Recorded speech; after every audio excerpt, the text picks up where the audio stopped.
আজকের খুতবাটি কোরআনের একটি পুনরাবৃত্তি বিষয় সম্পর্কে কিছু কথা নিয়ে উৎসর্গকৃত এবং এমন কিছু বিষয় নিয়ে যা আমরা সবাই কোনো না কোনোভাবে চিন্তা করে থাকি। আল্লাহর কিতাব বা আল্লাহর দ্বীন নিয়ে আমরা ভাবি অথবা না ভাবি, এটা এমন কিছু যা আমাদের সকলের মনে সমগ্র জীবন জুড়ে সারাক্ষণই বিদ্যমান। যে পরিভাষাটি আমি আপনাদের সামনে কিছুটা ব্যাখ্যা করতে যাচ্ছি তা হলো ফিতনা। এটি কোরআনে অনেকবার বিভিন্ন আঙ্গিকে ব্যবহৃত হয়েছে এবং আমরা একে অপরের সাথেও এটি ব্যবহার করি। এটি একটি বড় ফিতনা, সমাজের মধ্যে কি এক নতুন ফিতনা উদ্ভব হয়েছে, বা তরুণরা অনেক ফিতনার সম্মুখীন হচ্ছে, ইত্যাদি ইত্যাদি ইত্যাদি। তো এই পরিভাষাটি মুসলিম সংস্কৃতির একটি অংশ হয়ে উঠেছে। আমরা এটি সারাক্ষণ ব্যবহার করি। এর অর্থ কি সে সম্পর্কে আমাদের একটি নির্দিষ্ট ধারণা রয়েছে। আমি এই খুতবায় যা করতে চাই তা হলো প্রথমে তুলে ধরা যে শব্দটি তার মূল ভাষায় কি অর্থ বহন করে, ইসলাম পূর্ব আরবরা এই শব্দটিকে কিভাবে বুঝত, এবং তারপর আমি তিনটি উপায় তুলে ধরতে চাই যেখানে আল্লাহ এই শব্দটি ব্যবহার করেছেন সামগ্রিকভাবে। যদিও এটি ভিন্ন ভিন্ন অনেক উপায়ে ব্যবহৃত হয়েছে, আপনি যদি সেই সবগুলোকে সংগ্রহ করে শ্রেণীবদ্ধ করার চেষ্টা করেন, আপনি তিনটি ধরন পাবেন। এই তিনটি ধরন বুঝলে তা আমাদেরকে আমাদের দ্বীনকে আরও ভালোভাবে বুঝতে এবং আমাদের জীবন ও পরিস্থিতিকে আরও ভালোভাবে বুঝতে সাহায্য করবে। তো আমি শুরু করছি এই শব্দটির আদি অর্থ কী ছিল তা দিয়ে। আরবরা এভাবে শব্দটি ব্যবহার করত, ফাতানা যাহাব। তারা এটি ব্যবহার করত যখন তারা স্বর্ণ বা কোনো ধাতু পরিশোধন করত, কারণ ধাতু দূষিত অবস্থায় থাকতে পারে, এর গভীরে খাদ থাকতে পারে।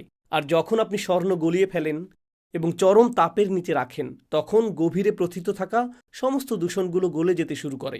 অবশেষে স্বর্ণটি ফিতনা নামক প্রক্রিয়ার মধ্য দিয়ে যায়। আর এ কারণেই যে ব্যক্তি স্বর্ণ নিয়ে এই কাজটি করত তাকে বলা হতো ফাত্তান। ফাত্তান। তারা এই শব্দটি গাছের পুরো বাকল বা কাঠ বা অন্য কিছুর জন্যও ব্যবহার করত, যা তাদের কিছুটা গলাতে বা কিছুটা গরম করতে হতো যাতে এটিকে সোজা করা যায়। এই প্রক্রিয়াটিকেও ফিতনা প্রক্রিয়া বলা হতো। একইভাবে কাঠমিস্ত্রি বা খোদাইকারী যে কাঠকে পরিবর্তন করে এবং কেটে ফেলে এবং এটিকে সম্পূর্ণ নতুন কিছুতে পরিণত করে তাকে বলা হতো ফাইতান। ফাইতান। আর মাফতুন শব্দটি দিনার অর্থাৎ মুদ্রার জন্য ব্যবহৃত হতো, কারণ মুদ্রাগুলোর উপর রাজা বা কোনো একটি দেশের প্রতীক থাকতে হয়। এমনকি এখনও মুদ্রাগুলির উপর এক ধরনের চিত্র থাকে যা সেগুলিতে খোদাই করা হয়, এবং এটি করার জন্য ধাতুকে নির্দিষ্ট ছাঁচের আকৃতি দিতে চরম তাপ বা চরম চাপের প্রয়োজন হয়। আর এ কারণেই এটিকে বলা হয় মাফতুন। খোদাই করা কোনো মুদ্রাকে মাফতুন মুদ্রা বলা হয়। এটি ছিল এই শব্দটির আদি অর্থ। এখান থেকেই ধারণাটি এসেছে। যেহেতু আরবরা তাদের ভাষায় খুবই সমৃদ্ধ, পরীক্ষা অর্থে তাদের অনেক শব্দ রয়েছে। উদাহরণস্বরূপ ইবতিলাহ, ইমতিহান বা ইখতিবার এবং অন্যান্য শব্দও পরীক্ষার জন্য ব্যবহৃত হয়। কিন্তু ফিতনা এমন পরীক্ষার জন্য ব্যবহৃত হয় যা আপনার অভ্যন্তরে গভীরে গিয়ে পুড়িয়ে ফেলে। অথবা ফিতনা হলো এমন একটি পরীক্ষা যা আপনাকে গভীরতম স্তর পর্যন্ত পরীক্ষা করে। এটি একটি গভীর পরীক্ষা, অত্যন্ত গুরুতর একটা পরীক্ষা, এমন পরীক্ষা যা এমনকি পুড়িয়ে দেয়। সেই পরীক্ষায় উত্তীর্ণ হওয়ার জন্য আপনাকে যন্ত্রণার মধ্য দিয়ে যেতে হয়। এই ধরনের পরীক্ষাকে বলা হয় ফিতনা। সুতরাং এটি কোনো ছোট বিষয় নয় যার মধ্য দিয়ে একজন মানুষ যায়, তাই না? আর অবশ্যই আমরা জানি, প্রত্যেক মুসলিম জানে, এই গোটা জীবনটাই একটা পরীক্ষা। এই জীবনের ভালো বিষয়গুলো একটি পরীক্ষা এবং এই জীবনের খারাপ বিষয়গুলোও একটি পরীক্ষা। কিন্তু কিছু পরীক্ষা অন্য পরীক্ষার তুলনায় কঠিনতর। যখন সেই পরীক্ষাগুলো অত্যন্ত কঠিন হয় তখন সেগুলোকে বলা হয় ফিতনা। তো এটা প্রথম বিষয় যা আমি চাই আপনারা উপলব্ধি করুন। দ্বিতীয় বিষয়টি হলো, তিন ধরনের ফিতনা রয়েছে যা নিয়ে আল্লাহ কোরআনে কথা বলেছেন। একটি আসে স্বয়ং আল্লাহর পক্ষ থেকে, তিনি বিভিন্নভাবে এ বিষয়ে কথা বলেছেন। তবে এই দুনিয়াতে ফিতনা আসার একটি উপায়, প্রসঙ্গত এই দুনিয়াতে ফিতনা রয়েছে এবং ফিতনা রয়েছে আখিরাতেও। ইয়াউমা হুম আলান নারি ইউফতানুন। সেই দিন তাদেরকে আগুনের উপর ফিতনায় ফেলা হবে। সেটা হবে বিচার দিবসে। তারা ফিতনার মধ্যে থাকবে। এর মানে কি? ঠিক যেমন আগুন ধাতুর গভীরে জ্বালায় এবং ভেতরের খাদ গলিয়ে দেয়, সেভাবেই আল্লাহ জাহান্নামের অধিবাসীদের ভেতরটা জ্বালিয়ে দেবেন। আর বিচার দিবসের এই অবস্থার জন্য তিনি ফিতনা শব্দটি ব্যবহার করেছেন। কিন্তু আমি এখানে আখিরাতের কথা বলছি না।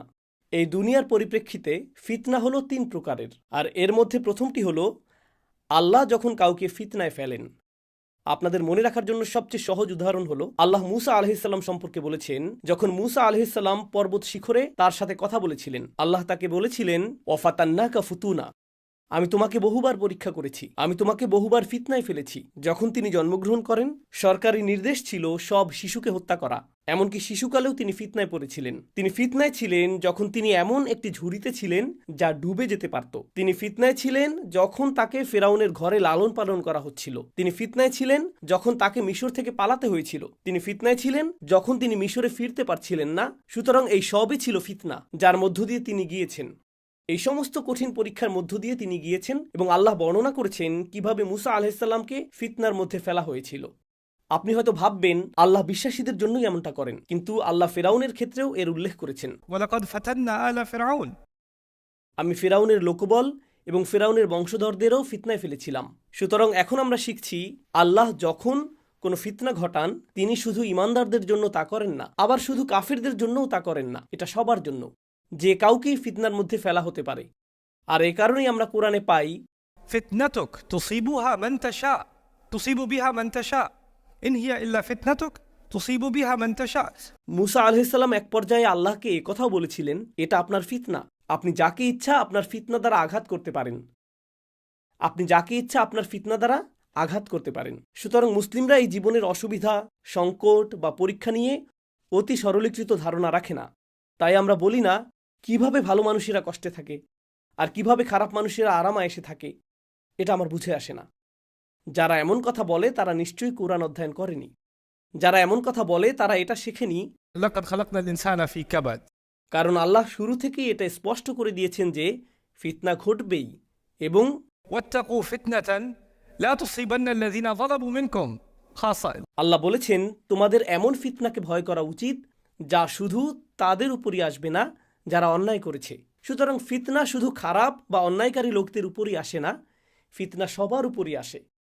আর কখনো কখনো কিছু মানুষের অপরাধের জন্য অনেক মানুষকে এর মূল্য দিতে হয়। অন্তত এই দুনিয়াতে বিষয়টা এমনই মনে হয়, কিছু লোক অপরাধ করে আর সবাইকে তার মূল্য দিতে হয়, তাই না? আর এটাই হলো ফিতনার প্রকৃতি। আল্লাহ নানানভাবে ফিতনা সৃষ্টি করেন এবং কিছু ফিতনা অত্যন্ত মারাত্মকভাবে অন্যায্য বলে মনে হয়। যেমন সম্প্রতি আমি ইউসুফ আলাইহিসসালামের ঘটনা নিয়ে আলোচনা করেছিলাম। আর ইউসুফ আলাইহিসসালামের সাথে তার জীবনের শুরু থেকে যা ঘটেছে তা ছিল অন্যায্য। আর তার ভাইরা তার সাথে যা করেছে তাতে তার কোনো দোষ ছিল না, তারা তাকে ফিতনায় ফেলেছিল। ফিতনার একটি ধরন পেলাম যখন আল্লাহ আপনাকে ফিতনায় ফেলেন। ওকে, তাহলে এবার দ্বিতীয় ধরনটি নিয়ে কথা বলা যাক। দ্বিতীয় ধরনটি হলো যখন মানুষ আপনাকে ফিতনায় ফেলে। যখন মানুষ ফিতনায় ফেলে, যেমন ইন্নাল্লাযীনা ফাতানুল মুমিনিনা ওয়াল মুমিনাত, যেমন রব্বানা লা তাজআলনা ফিতনাতাল লিল্লাযীনা কাফারু। যখন মানুষ আপনাকে কষ্টে ফেলে, যখন মানুষ ইমানদারদেরকে নির্যাতন করে, যখন মানুষ ইমানদারদেরকে আক্রমণ করে, যখন মানুষ অন্যায় করে, যখন মানুষ অন্যের উপর জুলুম করে, কুরআনে বর্ণিত এটি হলো দ্বিতীয় প্রকারের ফিতনা। যারা অন্যের বিরুদ্ধে অপরাধ করে তারা তাদেরকে ফিতনায় ফেলে। যারা নির্যাতন, নিপীড়ন, লুটতরাজ, হত্যা করে তারা অন্য মানুষকে ফিতনায় ফেলে। যারা অন্যদের সাথে দুর্ব্যবহার করে তারা মানুষকে ফিতনায় ফেলে। এটা আরেকটি ধরন। তো দুটি ধরনের ফিতনা পাওয়া গেল, একটি ফিতনা যা আল্লাহর পক্ষ থেকে আসে, আরেকটি ফিতনা যা মানুষের পক্ষ থেকে আসে। তৃতীয় আরেকটি ধরনও রয়েছে, যে ফিতনায় আমি নিজেকে ফেলি। ولكنكم فتنتم أنفسكم। আল্লাহ বলেন তোমরা নিজেরাই নিজেদেরকে ফিতনায় ফেলেছ, তোমরা নিজেদেরকে ফিতনার মধ্যে নিক্ষেপ করেছ। এখন আমরা তিনটি ধরন পেলাম। এখন আমাদেরকে বুঝতে হবে এই তিনটি কিভাবে কাজ করে। একটি হলো আল্লাহর পক্ষ থেকে ফিতনা, আর একটি হলো খারাপ মানুষের পক্ষ থেকে ফিতনা। আর প্রসঙ্গত এটা শুধু খারাপ মানুষই নয়, আমার স্পষ্ট করা উচিত ছিল এটা শুধু খারাপ মানুষের পক্ষ থেকে আসে না। আল্লাহ বলেছেন ইন্নামা আমওয়ালুকুম ওয়া আওলাদুকুম ফিতনা, এমনকি আপনার সন্তানরাও ফিতনা। সুতরাং আপনার সন্তানরা আপনাকে ফিতনায় ফেলে। শুধু কাফিররাই আপনাকে ফিতনায় ফেলে না, আল্লাহর শত্রুরাই আপনাকে ফিতনায় ফেলে না। যে শিশুটিকে আপনি ভালোবাসেন, যে সন্তানদের আপনি ভালোবাসেন, যে মেয়ের বিয়ে দেয়া নিয়ে আপনি আন্দোলিত, আর কয়েক সপ্তাহের মধ্যেই তার বিয়ে, আল্লাহ সেটাকেও ফিতনা বলেছেন, তাই না? সুতরাং ফিতনা আসে আল্লাহর পক্ষ থেকে, ফিতনা আসে মানুষের পক্ষ থেকে, এবং ফিতনা আসে নিজের ভেতর থেকে। এখন আল্লাহ কোরআনে যা বর্ণনা করেছেন তা হলো যখন মানুষের ঈমান দুর্বল থাকে তখন তারা কেমন হয়, তাদের সাথে কি ঘটে। যখন অন্য মানুষ তাদেরকে ফিতনায় ফেলে, মানুষ তাদেরকে ফিতনায় ফেলে, جعل فتنة الناس كعذاب الله। এই ব্যক্তি মানুষের তৈরি ফিতনাকে এমনভাবে নেয়, যখন মানুষ আপনার সাথে কোনো অন্যায় করে, মানুষ বাজে কিছু করে, তখন আপনি নিজের মাথায় সেটাকে এভাবে সাজিয়ে নেন, কেন আল্লাহ এমনটা হতে দিচ্ছেন? আল্লাহ নিশ্চয়ই আমাকে শাস্তি দিচ্ছেন। কেন আল্লাহ আমাকে শাস্তি দিচ্ছেন? আমি তো কিছু করিনি। এভাবে আপনি মানুষের তৈরি করা ফিতনাকে আল্লাহর আযাবের সাথে গুলিয়ে ফেলেন। এই খুতবার বাকি অর্ধাংশে আমার উদ্দেশ্য হলো এটা সঠিকভাবে বোঝার চেষ্টা করা আল্লাহ এই পরিভাষাটি সম্পর্কে আমাদের কি জানাতে চান এবং আমরা যে পরীক্ষা ও প্রতিকূলতার মধ্য দিয়ে যাই তার কথা চিন্তা করে কিভাবে আমাদের জীবনকে অতিবাহিত করা উচিত। অবশ্যই এখানে উপস্থিত সকলেই জানেন আল্লাহর ইচ্ছা ছাড়া কোনো কিছুই ঘটে না। আমি আপনাদেরকে সাধারণ একটা উদাহরণ দিচ্ছি। যেমন জুমা শেষে আপনি বের হওয়ার সময় কেউ বাইরে থেকে একটি পাথর তুলে আপনার মাথায় ছুঁড়ে মারল। এটা আপনার মাথায় জোরে আঘাত করলো। আপনি ঘুরে তাকালেন, আপনি তার উপর রাগান্বিত।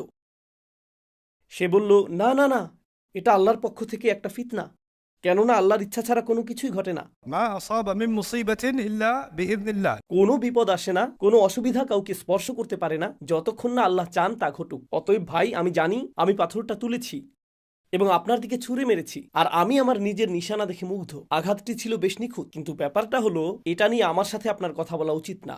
এটা নিয়ে সৃষ্টিকর্তার সাথে আপনার কথা বলা উচিত। এটা নিয়ে আল্লাহর সাথে আপনার কথা বলা উচিত। দেখুন, এটা হলো বুদ্ধিমত্তার ব্যাপার। এই সমস্যাটি বুঝতে সাহায্য করার জন্য আমি আরেকটি উদাহরণ দিচ্ছি। আপনারা জানেন পোকামাকড়ের মস্তিষ্ক খুবই ছোট, তাই না? আপনি যদি একটি পোকাকে বিরক্ত করেন এবং একটি কাঠি দিয়ে সেটিকে খোঁচা দিতে থাকেন, তখন এটি ওই কাঠির সাথেই লড়াই করতে শুরু করে। এটি কাঠিটিকে আক্রমণ করতে থাকে, কারণ পোকাটির কাছে সমস্যার উৎস হলো সেই কাঠি, তাই এটি সেটাকে আক্রমণ করে। কিন্তু আপনি যদি সামান্য বড় মস্তিষ্কের কোনো প্রাণী নেন, যেমন কুকুর বা সাপ, আর একটি লাঠি নিয়ে আপনি যদি সাপটিকে বিরক্ত করেন, এটা তখন লাঠিকে আক্রমণ করবে না। সে তখন দেখতে পায় যে লাঠির পেছনে অন্য কেউ আছে, এটা আপনাকে কামড় দেবে। কুকুরটি লাঠিটিকে কামড়াতে যাবে না, কুকুরটি আপনাকে কামড় দেবে, কারণ এর মস্তিষ্ক অপেক্ষাকৃত বড়। আচ্ছা, ফিতনা হলো এই লাঠিটা, কিন্তু আসল ফাতিন যে আমাকে এই পরিস্থিতিতে ফেলেছে সে হলো লাঠি ধরে থাকা ওই ব্যক্তিটি। আর আমাদের মস্তিষ্ক কুকুর এবং সাপের চেয়েও বড়। তো লোকটি যুক্তি দিচ্ছে, আমি তোমার দিকে পাথর ছুঁড়েছি, তুমি আমাকে দেখছো, কিন্তু আমি তো কেবল একটা লাঠি। আমার পেছনে তো আছে আল্লাহরই শক্তি, এটা আল্লাহ করেছেন, আমি না, তাই আল্লাহকে দোষ দাও। ধারণাটি এরকম। তাই যেহেতু সব কিছু আল্লাহর ইচ্ছাতেই হয়, আমাদের সাথে ঘটে যাওয়া সকল খারাপির জন্য আল্লাহকে দোষারোপ করা উচিত। এখন এই সমস্যাটি বোঝার জন্য প্রথমে আমি নিশ্চিত করতে চাই আপনারা সমস্যাটি বুঝতে পেরেছেন। এখন আমরা এর সমাধানটা কিভাবে বুঝতে পারি? আল্লাহ যা করেছেন তা হলো এই দুটি বিষয়কে পৃথক করেছেন। আল্লাহ কোনো কিছু ঘটতে দেওয়াটা আর আল্লাহর কোনো কিছু ঘটানোর আকাঙ্ক্ষা করা একই বিষয় নয়। আল্লাহ এই পৃথিবীতে এমন অনেক জিনিস ঘটতে দেন যা আল্লাহকে রাগান্বিত করে তোলে। প্রকৃতপক্ষে আল্লাহ কোরআনে রাগ প্রকাশ করেছেন। যদি সব কিছু ঠিক সেভাবেই ঘটত যেভাবে আল্লাহ চান বা যেভাবে আল্লাহ ইচ্ছা করেন, সব কিছু যদি আল্লাহর সন্তুষ্টি অনুযায়ী ঘটত, তাহলে কোনো কিছু নিয়েই আল্লাহর কখনোই অসন্তুষ্ট হওয়ার কথা ছিল না, কারণ তিনিই তো এই সব কিছু করেছেন। কিন্তু আল্লাহ বলেছেন, গদিবাল্লাহু আলাইহিম, আল্লাহ তাদের উপর রাগান্বিত হয়েছেন। তাফসীরকারকগণ এর কি ব্যাখ্যা দিয়েছেন? এখানে পার্থক্য রয়েছে। আল্লাহর রিদা অর্থাৎ আল্লাহর সন্তুষ্টি, আল্লাহর নিজের ইচ্ছায় কিছু করা বা নিজের আকাঙ্ক্ষা থেকে কিছু করা, বনাম তার শুধু এটিকে ঘটতে দেয়া। তিনি তার নিজের প্রজ্ঞা থেকে সিদ্ধান্ত নিয়েছেন, তিনিই নির্দিষ্ট কিছু বিষয়কে ঘটতে দিবেন, যদিও তিনি নিজে সেই বিষয়গুলো নিয়ে সন্তুষ্ট নন। তিনি মানুষকে সেই স্বাধীনতা দিয়েছেন। তিনি মানুষকে সেই স্বাধীনতা দিয়েছেন এমন সব কাজ করার জন্য যা তাকে অসন্তুষ্ট করে। তিনি তাদেরকে সেই স্বাধীনতা দিয়েছেন। আর প্রথমবার আল্লাহ যখন এটা করলেন, যখন তিনি মানবজাতিকে সৃষ্টি করলেন, তখন ফেরেশতারাও বিভ্রান্ত হয়ে পড়েছিল, কেননা আপনি মানুষকে এমন সব কাজ করার সামর্থ্য দিচ্ছেন যা আপনি নিজে পছন্দ করেন না। ইয়া আল্লাহ, আপনি এই কাজগুলো পছন্দ করেন না, কিন্তু আপনি তাদেরকে এই কাজগুলো করতে দিচ্ছেন। কিভাবে আপনি তাদেরকে এগুলো করতে দিলেন? أتجعل فيها من يفسد فيها ويسفك الدماء؟ তারা এটা বুঝতে পারেনি। আর আল্লাহ বলেছেন, এই মানবজাতিকে আরও অনেক জটিল ও শক্তিশালী উদ্দেশ্যে সৃষ্টি করা হয়েছে, যা এমনকি ফেরেশতারাও তখন পর্যন্ত বোঝার জন্য প্রস্তুত ছিল না। ইন্নী আলামু মা লা তা'লামুন, আমি এমন কিছু জানি যা তোমরা জানো না। তিনি ফেরেশতাদের এই কথা বলেছিলেন। এখন আল্লাহ তাকে অসন্তুষ্ট করার স্বাধীনতা আমাকে দিয়েছেন। অন্য কারোর কথা ভুলে যান। আমি এখানে ফেরাউন বা শয়তানকে নিয়ে বলছি না, আমি আমার নিজের ব্যাপারে বলছি। আর আমাদের প্রত্যেকেরই নিজেকে নিয়ে ভাবা উচিত। আল্লাহ আমাকে তার অবাধ্য হওয়ার ক্ষমতা দিয়েছেন। আল্লাহ আমাকে স্বাধীনতা দিয়েছেন তাকে অসন্তুষ্ট করার, স্বাধীনতা দিয়েছেন তাকে রাগান্বিত করার, স্বাধীনতা দিয়েছেন গীবত করার, স্বাধীনতা দিয়েছেন অপবাদ দেওয়ার, স্বাধীনতা দিয়েছেন হারাম খাওয়ার, স্বাধীনতা দিয়েছেন অন্যকে আক্রমণ করার। তিনি আমাকে সেই স্বাধীনতা দিয়েছেন, তিনি আমাকে সেটা করার সামর্থ্য দিয়েছেন। সুতরাং আমি অভিযোগ করার আগে যে কিভাবে সে পার পেয়ে গেল, কিভাবে ও পার পেয়ে গেল, কিভাবে এই জালিম পার পেয়ে গেল, এই কথা বলার আগে আমার নিজেকে জিজ্ঞেস করতে হবে, কিভাবে আমি পার পেয়ে যাই, কিভাবে আমি পার পেয়ে যাই। এই কিছুদিন আগেই বিশ্বে যা ঘটছে এই বিষয়ে একজনের সাথে আমার কথা হয়েছিল, আর আমরা সবাই জানি গাজায় কি ঘটছে। আল্লাহ গাজার মুসলিমদের সাহায্য করুন এবং শহীদদেরকে জান্নাত নসিব করুন, আর তাদের পরিবারগুলোতে সবর দান করুন, এবং আমাদেরকে সেই ধরনের তাওয়াক্কুল ও ইমানের এক বিন্দু হলেও দান করুন যা এই মানুষগুলো প্রদর্শন করেছে, এবং তাদেরকে বিজয় দান করুন। তো একজন এসে জিজ্ঞেস করলো, আল্লাহ কিভাবে এটা ঘটতে দিচ্ছেন? আল্লাহ কেন এটা থামিয়ে দিচ্ছেন না? কারণ এটা আল্লাহর পক্ষ থেকে ফিতনা। কেন আল্লাহ এটা থামিয়ে দিচ্ছেন না? তাহলে বিষয়টা দাঁড়াচ্ছে, চলুন এটা নিয়ে যুক্তিসঙ্গতভাবে ভাবা যাক। আপনি যদি চান আল্লাহ এটা থামিয়ে দিন, যদি চান আল্লাহ হস্তক্ষেপ করুন, তাহলে আপনি আর আমি যখন অবাধ্য হই, আল্লাহর কি হস্তক্ষেপ করা উচিত না? আপনি ঠিক কোথায় সীমা টানবেন? না, যদি তারা মানুষ হত্যা করে তবে আল্লাহর থামানো উচিত, কিন্তু তারা চুরি করলে সেটা তেমন খারাপ না, তখন আল্লাহর হস্তক্ষেপ না করলেও চলবে। অথবা আপনি যদি মিথ্যা বলেন, তখন না না না, আমার জিহ্বাকে সত্য বলতে বাধ্য করা যাবে না, না না, অতটা নিয়ন্ত্রণ না, কিন্তু নির্দিষ্ট সীমার পর আল্লাহর বিষয়গুলো থামিয়ে দেওয়া উচিত। আল্লাহ মানুষকে এই পৃথিবীতে পাঠিয়েছেন এবং তিনি তাদেরকে একে অপরের জন্য ফিতনায় পরিণত হওয়ার অনুমতি দিয়েছেন। আল্লাহ তাদের একে অপরের জন্য ফিতনা হতে দিয়েছেন। আর আমরা যখন একে অপরকে ফিতনায় ফেলি, মানুষ যখন একে অপরকে ফিতনায় ফেলে, আর তারপর আমরা বলি না না না, এটা আল্লাহর দোষ, আল্লাহ এমনটা করেছেন, কোনো মানুষ নয়, এটাই হলো আপনি যখন নিজেকে নিজে ফিতনায় ফেলেন। এটি তৃতীয় ধরন। এটা আল্লাহর পক্ষ থেকে, শুধু এই অর্থে যে আল্লাহ আপনাকে পরীক্ষিত হতে দিয়েছেন। আল্লাহ একটি পরিস্থিতি তৈরি করেন এবং আপনাকে পরীক্ষার সম্মুখীন হতে দেন, এটা দেখতে যে আপনি কেমন প্রতিক্রিয়া দেখাবেন, আমি কেমন প্রতিক্রিয়া দেখাবো, ব্যাস এইটুকুই। আপনারা জানেন, ইসলাম ছাড়া ভিন্নধর্মী আরও মানুষ আছে, তারাও কিন্তু স্রষ্টায় বিশ্বাস করে। কিছু মানুষ এক নিপীড়ক স্রষ্টায় বিশ্বাস করে, যে মানুষকে যন্ত্রণা দিয়ে মজা পায়, যে এই খেলা উপভোগ করে। যেমন পুরনো দিনের রাজারা তাদের বিনোদনের জন্য যা করত, তারা একটি স্টেডিয়ামে যেত, সেখানে একজন বন্দীকে বের করে আনত আর একটা সিংহ বের করে আনত, আর মানুষটিকে সিংহটির ছিঁড়ে খেতে দেখাটা তারা উপভোগ করত নিজেদের বিনোদনের জন্য। তাই মানুষের এই অসুস্থ ধারণা তৈরি হলো যে রাজারা তাদের প্রজাদের কষ্ট দেওয়াটা উপভোগ করে। কিছু লোক এমন দর্শনও তৈরি করেছে যে আচ্ছা, একজন স্রষ্টা আছেন, তিনি এই মহাবিশ্ব সৃষ্টি করেছেন, কিন্তু তিনি এটা দেখে উপভোগ করেন যে আমরা একে অপরকে পুড়িয়ে দিচ্ছি, আমরা একে অপরকে হত্যা করছি। তাদের দৃষ্টিতে এই হলো স্রষ্টার স্বরূপ। এই ধরনের ধারণাকেই বলা যায় মানুষের নিজেকে নিজে ফিতনায় ফেলা। جعل فتنة الناس كعذاب الله। এটাই সেই বিষয়। আল্লাহ আজ্জা জাল্লা নিজেও এর বর্ণনা দিয়েছেন। আল্লাহ যখন আমাকেও আপনাকে ফিতনাতে ফেলেন, এর একটি উদ্দেশ্য রয়েছে। আসুন উপসংহারে আসি। আল্লাহ যে আমাকে ফিতনাতে ফেলেছেন এটা বোঝার সঠিক পদ্ধতি কি? যদি কেউ আমার টাকা চুরি করে, তবে সেই ব্যক্তি আমাকে ফিতনাতে ফেলেছে, কিন্তু আল্লাহ এটা হতে দিয়েছেন, আল্লাহ এটা ঘটার অনুমতি দিয়েছেন। সুতরাং চূড়ান্ত প্রশ্নটি হলো, কেন আল্লাহ এটি ঘটার অনুমতি দিলেন? দুটি কারণ।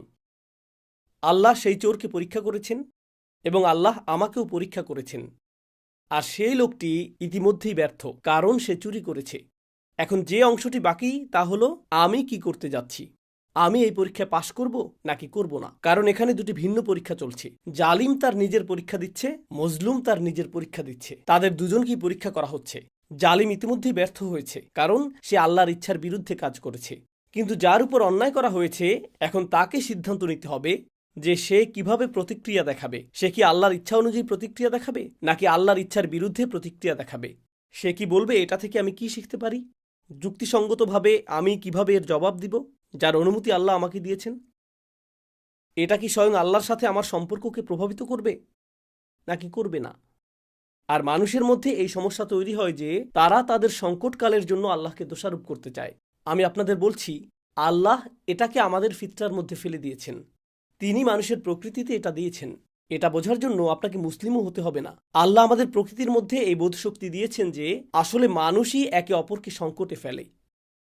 আপনি যদি এখন আপনার গাড়ি চালাতেন আর কেউ আপনাকে পেছন থেকে ধাক্কা দিত, আল্লাহ আপনাকে রক্ষা করুন, কিন্তু এমনটা ঘটলে কেউ পেছন থেকে ধাক্কা দিলে সাথে সাথে আপনি বলেন না يا الله ما هذه الفتنة। আপনি পেছনে তাকিয়ে বলেন, এই যে ভাই, দেখে চলুন, ফোনে কথা বলছেন কেন? সাথে সাথেই যেই ব্যক্তি ধাক্কা দিয়েছে তাকে আপনি দোষ দেন। আপনি আল্লাহকে দোষ দেন না। আপনি আল্লাহকে দোষ দেন না। আপনি বলেন, এই আপনার ড্রাইভিং লাইসেন্স দিন, আমি পুলিশ ডাকছি। তাৎক্ষণিকভাবেই আপনি তাকে দায়ী করছেন, তাই না? আর এই একই ব্যক্তি যখন তার সাথে খারাপ কিছু ঘটে, সে বলে, আমি এই লোকটিকে দায়ী করতে চাই, কিন্তু যখন সে নিজে কোনো ভুল করে সে বলে এটা তো আল্লাহর ইচ্ছা ছিল, আমার কি করার আছে। قدر الله ما شاء فعل. বুঝতে পারছেন? এটা এক ধরনের মুনাফিকি, তাই না? অন্যদের দায়ী করতে চাই কিন্তু নিজেকে নয়। তো মানুষ এসব বিষয় নিয়ে দর্শন কপচায় এবং তারা এসব নিয়ে কথা বলে এবং তারা নিজেদেরকে ফিতনাতে ফেলে দেয়। আল্লাহ এমন লোকদের সম্পর্কে বলেছেন, ألا في الفتنة سقطوا. তারা কি ইতিমধ্যেই ফিতনায় পতিত হয়নি? তারা কি ইতিমধ্যেই পতিত হয়নি? এজন্যই আল্লাহর কিতাব অধ্যয়ন এবং আল্লাহর কিতাব নিয়ে গভীরভাবে চিন্তা করা এত বেশি গুরুত্বপূর্ণ। এ কারণেই এটা বোঝা জরুরি যে একটি দৃশ্যমান জগৎ আছে এবং একটি অদৃশ্য জগৎও আছে। আর আল্লাহ যা কিছু করেন সেগুলোর পেছনে একটি উদ্দেশ্য থাকে। এটা কখনো উদ্দেশ্যহীন নয়। আল্লাহ আমাকে উদ্দেশ্য ছাড়া সৃষ্টি করেননি, আর আল্লাহ আমাকে এমন কোনো পরিস্থিতিতেও ফেলেন না যার কোনো উদ্দেশ্য নেই। সেই প্রত্যেকটি উদ্দেশ্যের পেছনেই কোনো না কোনো হিকমা রয়েছে। মানুষ একে অপরের সাথে নির্বুদ্ধিতা সুলভ কাজ করে থাকে, কিন্তু আল্লাহ সেই সব নির্বোধ কাজের পেছনেও প্রজ্ঞাপূর্ণ কোনো উদ্দেশ্য না থাকার সুযোগ দেন না। এ কারণেই তিনি ইউদাব্বিরুল আমর, তিনি তাদবিরুল আমর ঘটান। তিনি সব কিছু পরিকল্পনা করেন। এমনকি আমাদের যে সকল কাজের পরিকল্পনা আমরা করি না অথবা খুবই বাজে পরিকল্পনা করি, সেগুলোর পেছনেও আল্লাহর মহৎ কোনো হিকমা নিহিত থাকে।